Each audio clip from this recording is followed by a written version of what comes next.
But guilt hits the moment you ask for the sale. I know that's you. That's you. That's you. I know that's you. That's you. That's you. I know that's you. That's you. That's you. Okay, just a moment. I just gotta get the live link so that I can send it to the girls in the chat. Yes, yes, and yes. It's hard work out here. You know what I mean? It is hard work to.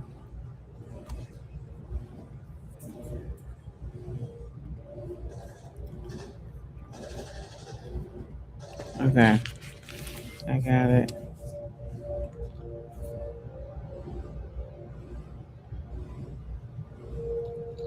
Oh, no problem. Hold on, give me a moment.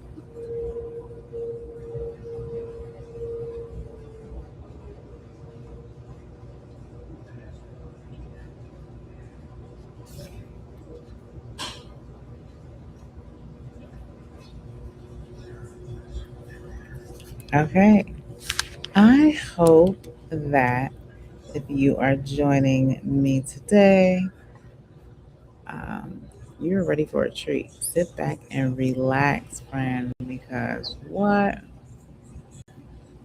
hmm You're going to get what you came for.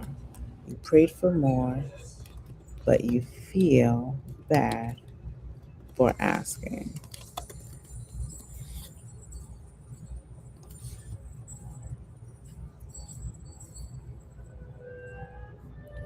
I am super excited to be here with you today. Listen, this is for you because I know exactly where you are, because I was there.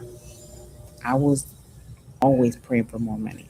I need over here. I need it over there. Pray, pray, pray. More, more, more. Not realizing that it's not about just getting more. I wasn't a good steward over what I already had. So it was impossible to get more money or more tangible money, right? Because stewardship starts within. You're going to first be a good steward over what we already have. We don't need to pray for what we already have. And the Lord honors this. When it comes to faith and finances, friends, you have to know that if you're an entrepreneur, you have to sell something. What is the thing that you are actually selling? Is it a tangible product? Is it this pencil? If I'm selling you this pencil and I'm doing a live, I don't know, selling a pencil. You have this very chic, neutral, but soft pastel, greenish color. I think that some would even call it a mint. And though it doesn't smell like it, when you write, you still get the pencil feel. It has a full eraser, and this eraser actually erases because it's the soft kind. You know, the hard kind that doesn't really get it all. The soft rubber really gets it all. And all it takes is one, two, three, and you're clear. You wouldn't even know that the pencil writing was there. You need to sell something. You need to sell it, and you need to sell it good. Okay. You need to make sure that whatever you choose to sell, that could be a product or a service, you can sell yourself. You could be a speaker, you can sell yourself um, as a coach or mentor, you can sell something that you do. And when you're selling yourself, friends, You gotta go for the gusto. You can't just be like, oh, well, and never ask for the sale.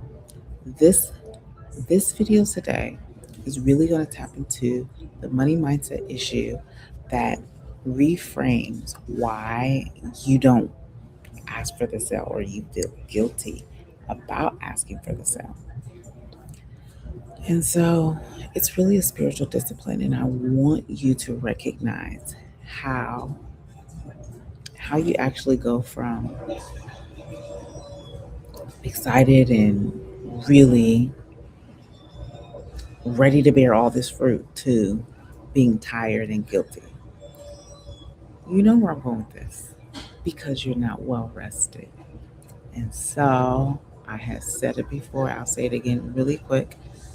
A tired prophet makes tired, discounted decisions. And so this is where we're at right now. And while we're here, I just want you to know that you can start with my money mindset app. This is going to help shift your mindset about the way that you even think about money. All right. So you don't want to go from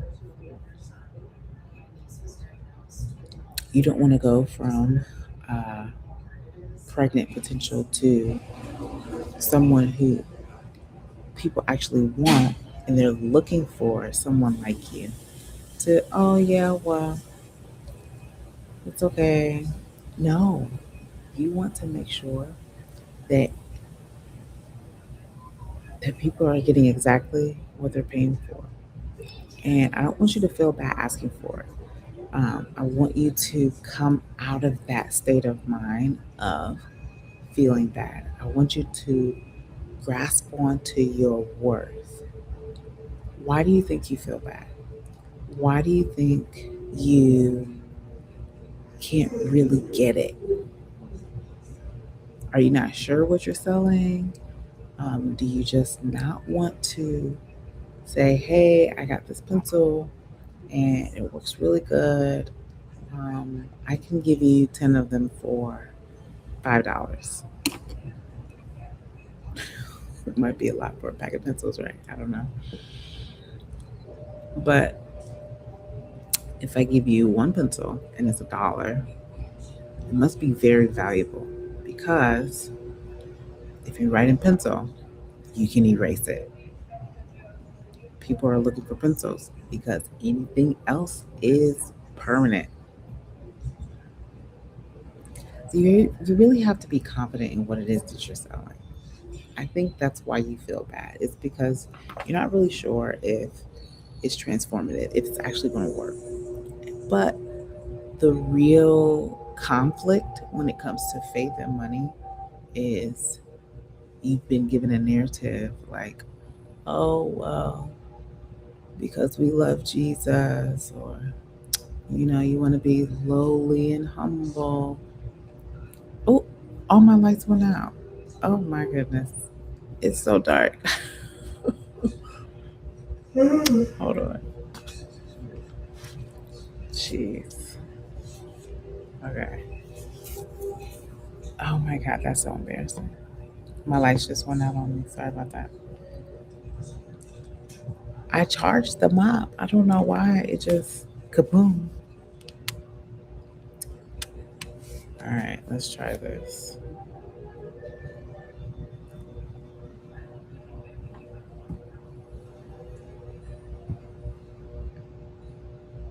Okay. Do a little makeshift for now. Ah, okie dokie. Okay. I done lost my train of thought. Heaven, help me. Okay, here we go.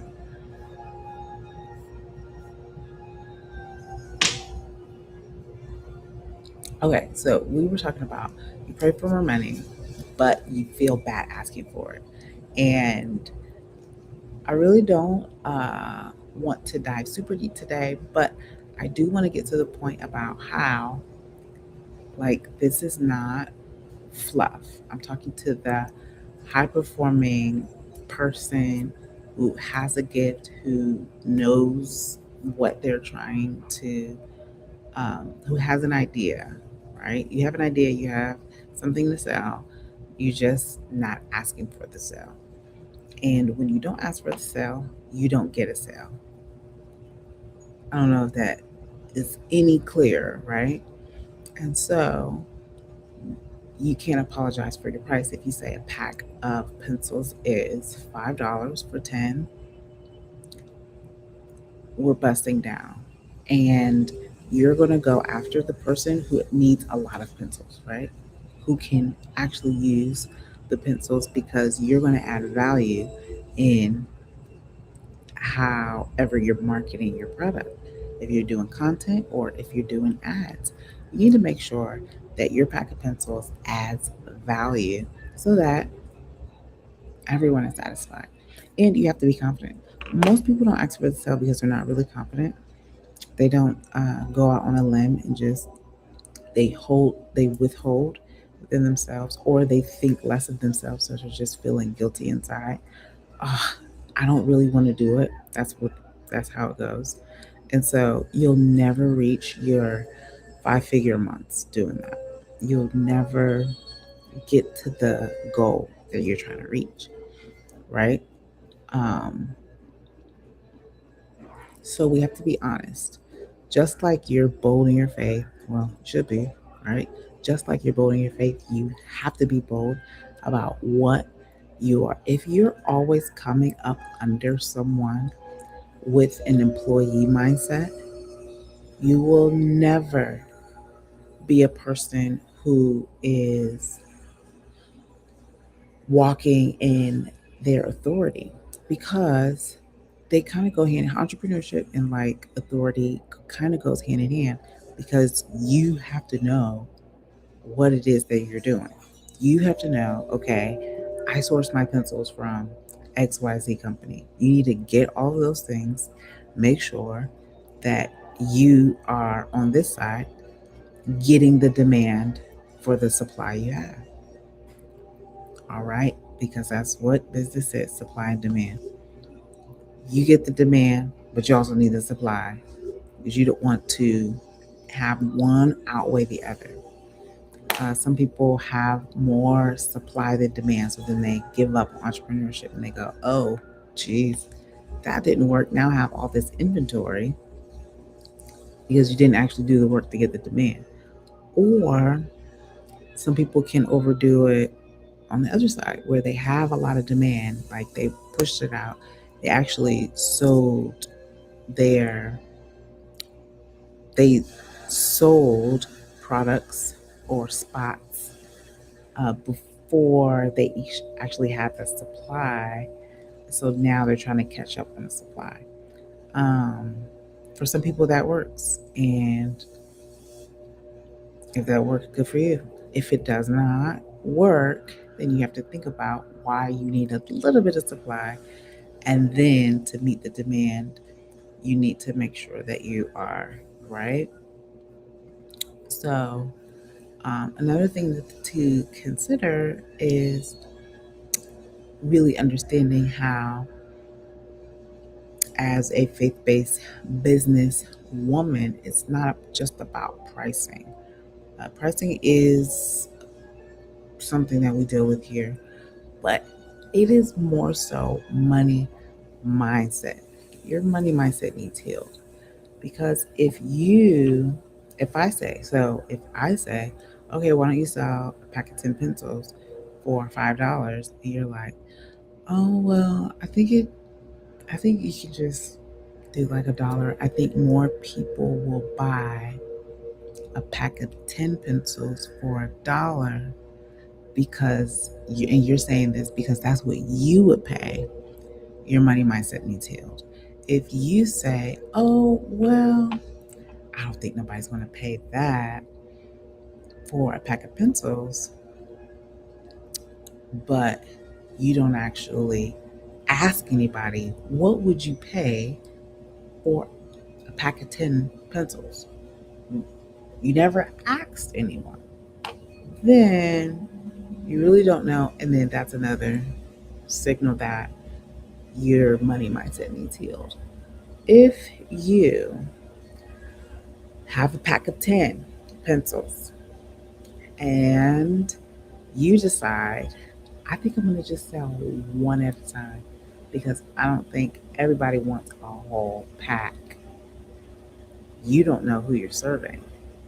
This is also a piece of your money mindset because you haven't narrowed in who you're serving, what it is you want to offer, and why. And in business, personal development, we always talk about people's whys. Why are you doing this? Why are you really doing this? If people really dig in first into their why before the offer is set up, because that's going to help you feel confident about the product, about your pricing, and about asking for the sale. Because you have to assure yourself, like, yeah, I really would love if you can. And it's not just about support. I was getting ready to say, I would really love if you can support me. I would love to pause there for just a moment.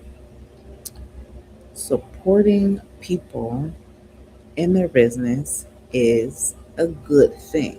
However, supporting people just because, and if I'm a business owner and all I'm looking for is for my friends and family members to support me, my business will fail.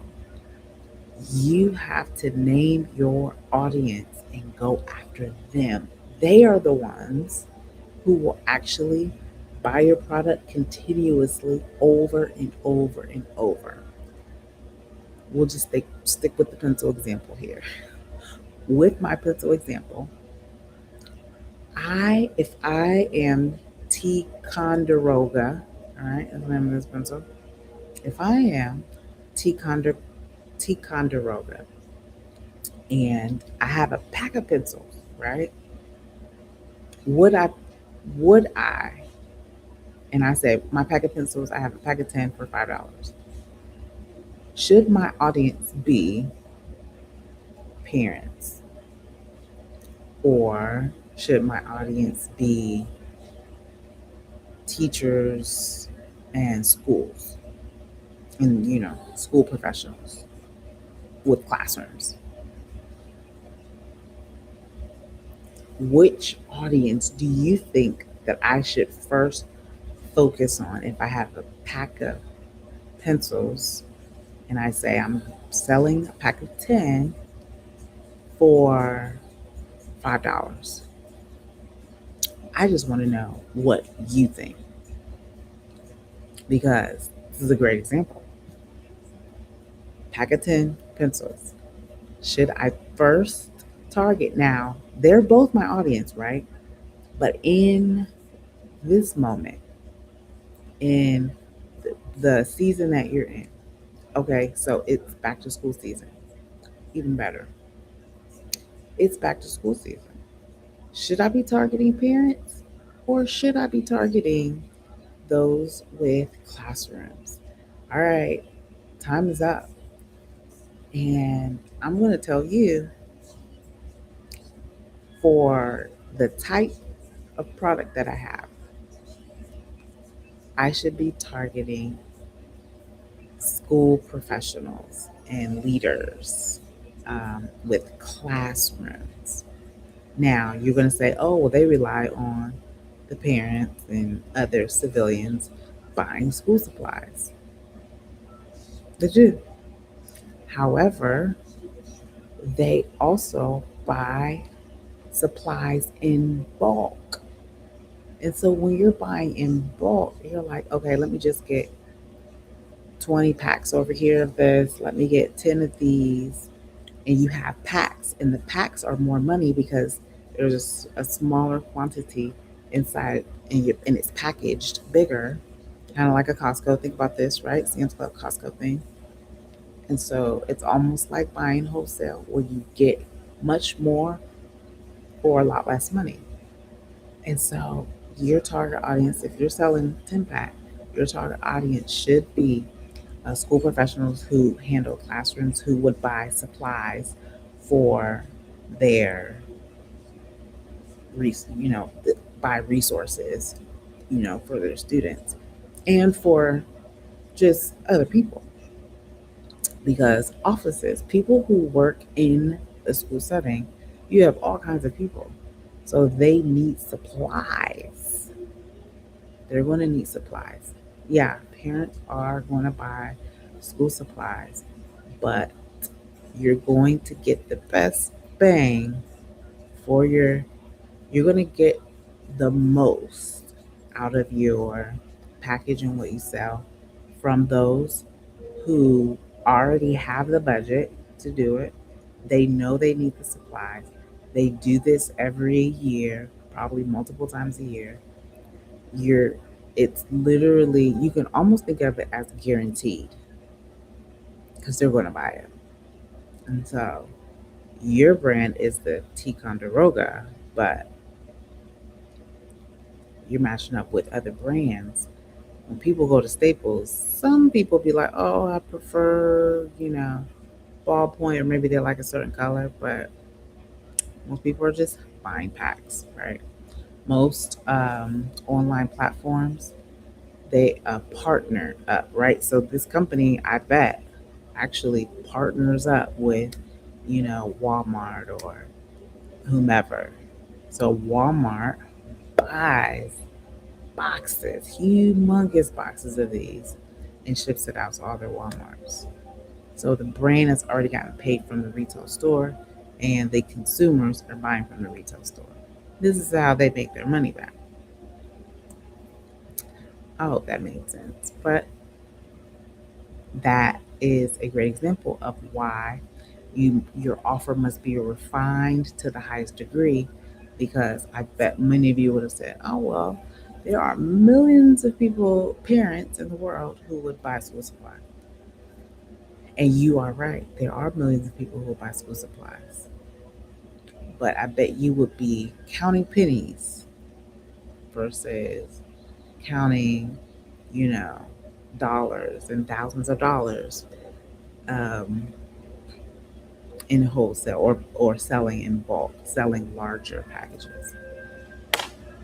So every industry is going to be different, but you want to consider all of those things, right?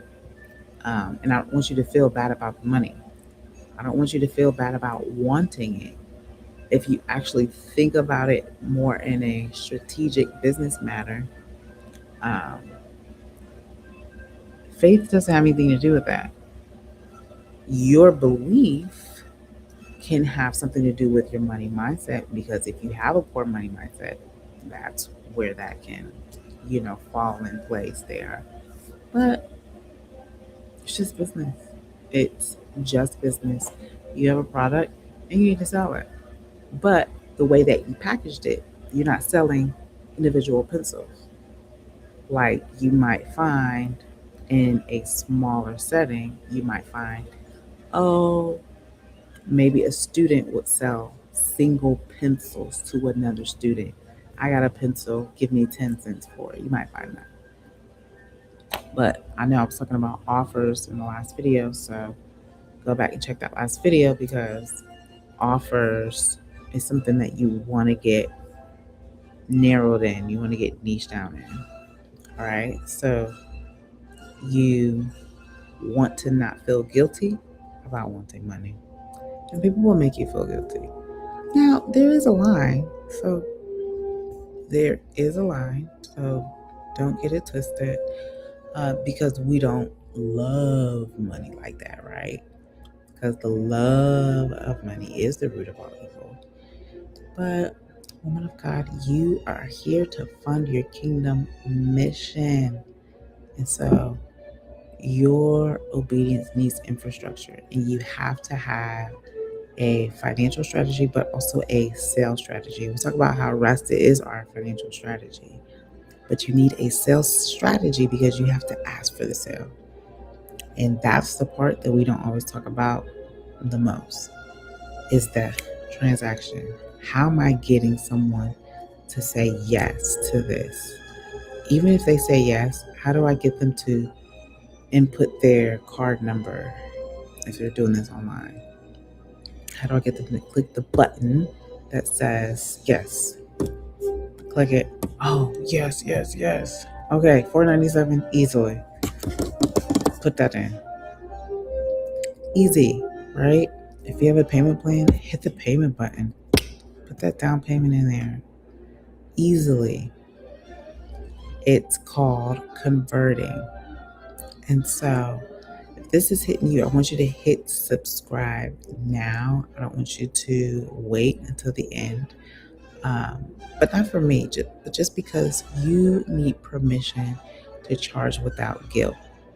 All right, girl. So I built a reset for you though.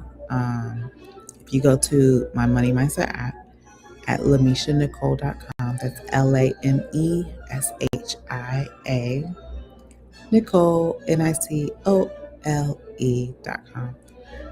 That app is going to help you reset and renew your mind before you renew your offer. So you want to do that right away just to kind of get shifted, right?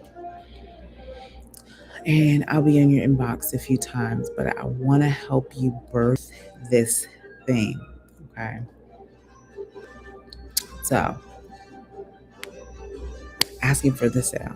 Is that a spiritual discipline? Yes.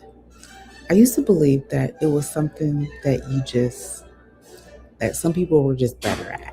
Because I was like, I don't really want to ask. Like, I just don't think that's part of my personality type. And it was very hard for me to ask people for the sale, but absolutely, friend, you have to know how freeing it is just to hear someone say no, because you are hurdling, right? You're just like, okay.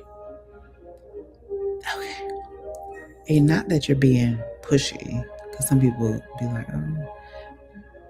No, you're asking them once to get clear because you need clarity. Like, do you want this or not? And I ain't gonna lie, if I'm doing this over, because sometimes there's stuff that I would do via text, and via text, I really need to know, because if I can't get on the call and I have to do something via text, I need to know yes or no via text. So it's like, okay, how do I make sure I'm not sounding pushy? I just want structure. Like, just let me know if this is something that resonates with you or not, because you can let me know. But that helps me know how to move forward. That helps me know, okay, I can make sure to update my files. And if you no longer want to receive these messages, you don't have to. But it's being honest with them. All right. So let's go over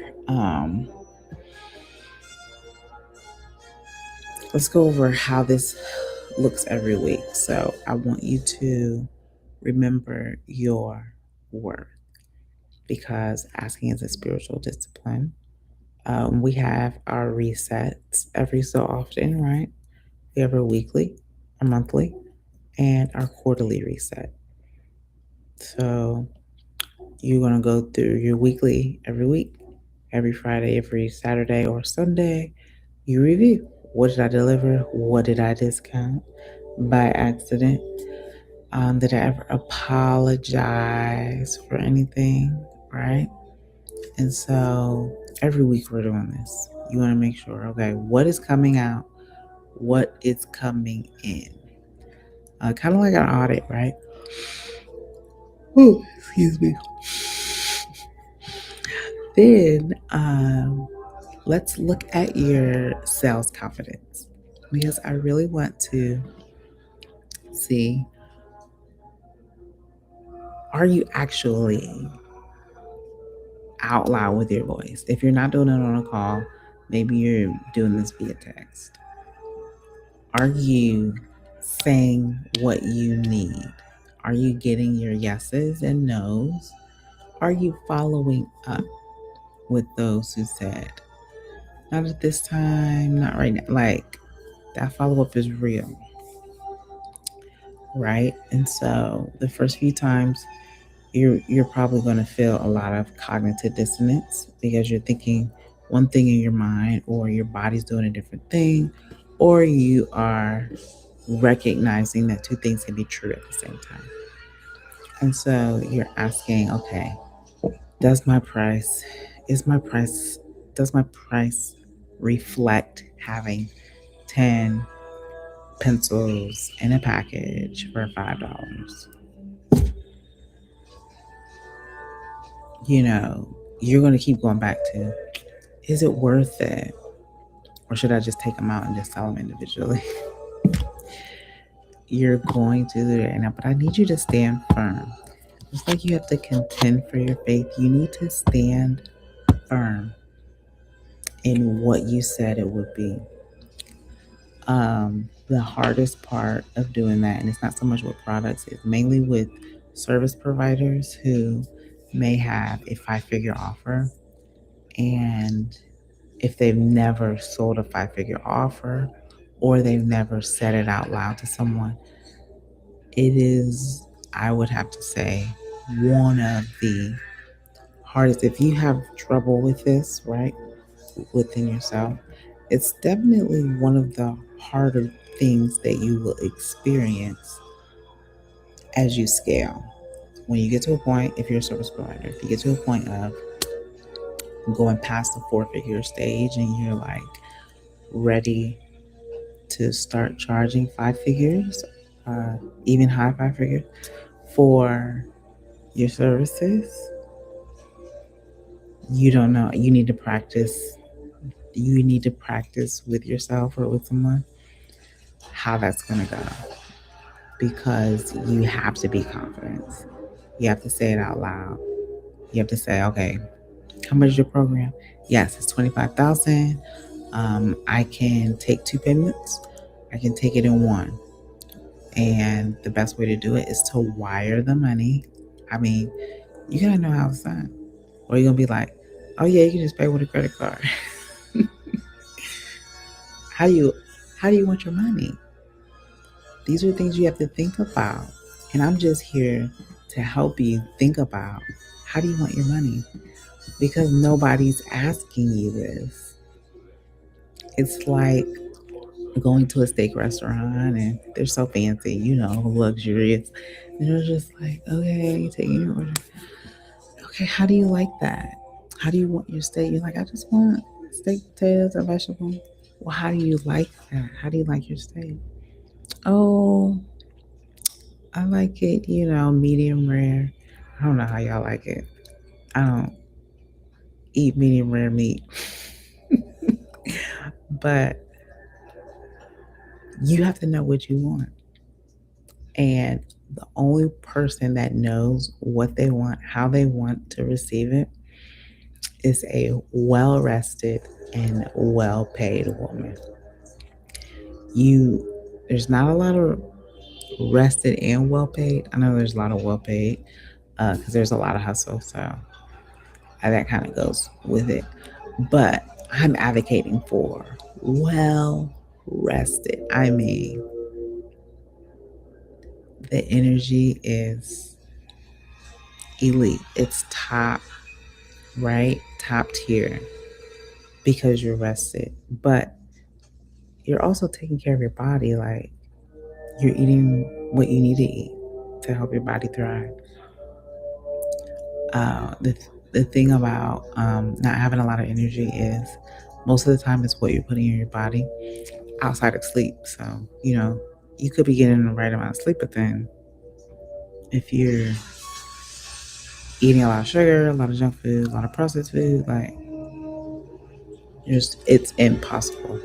It's highly impossible. I mean, I guarantee 100%. I will pay you $100 if you're like, yeah, I eat a lot of sugar, junk food, and processed food, and you're like, yeah, I have a lot of energy. Absolutely not.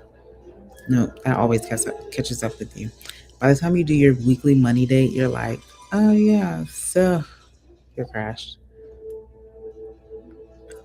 And it's actually more expensive. People will be like, oh, it's not that expensive. Oh, you're paying. You're paying. If you didn't pay a lot up front, you're paying uh, behind the scenes a little bit later. Uh huh. Uh-huh. So I'm gonna end with this. God is not offended by your desire to want more money. He is looking for you to steward more, but you have to steward what you already have first. And so while you're over here praying, oh God, give me some more. Oh, but I need a raise, I need this, I need that. What am I gonna do? I don't know. However you pray. I want you to know that your increase will require more of you. But you can't apologize for making more money. You can't apologize for the opportunities that arise for you to ask for the sale. You can't. You have to be like, well, I asked for this. Uh-huh. Well, honestly, remember, friends, it's there for you to fund your kingdom assignment. So if you abandon that and then you go broke, you can't be mad because you didn't do what you were supposed to do with it the first time. So if God anoints you to deliver a bomb business and you fail to actually fund the mission, like you're not carrying your goal well. What can you say? But I don't want you to be guilty. I want you to say your price. I want you to send that invoice. How many invoices are going out, right? Think about that. If no invoices are going out, how many? Then you got to think about pitches. How many conversations are being had? If there's no conversations, then you can't be mad. It can't just stay in your head like, oh, I just think, I think I can, I think I can. I know I can. Okay, so I know that was done. But I know that you're probably lightweight frustrated with yourself if you're at a point of, man, I have I have what it takes. I don't need any more XYZ. I don't need any more coaching. I don't need any more supplies. Other resource. I don't need another digital download. Nothing. All you may need is accountability because you said you was going to do something, you didn't do it. So I help with that too. But I'm going to end here. Rest well, my friend. You are worthy of everything that you have and desire. So I'm here to help if you need me. And you have yourself a great rest of your night. Oops, not night, but great rest of your day. I don't know what time you are. I don't know yet. Whatever time you are, you have yourself a great rest. Okay, ciao.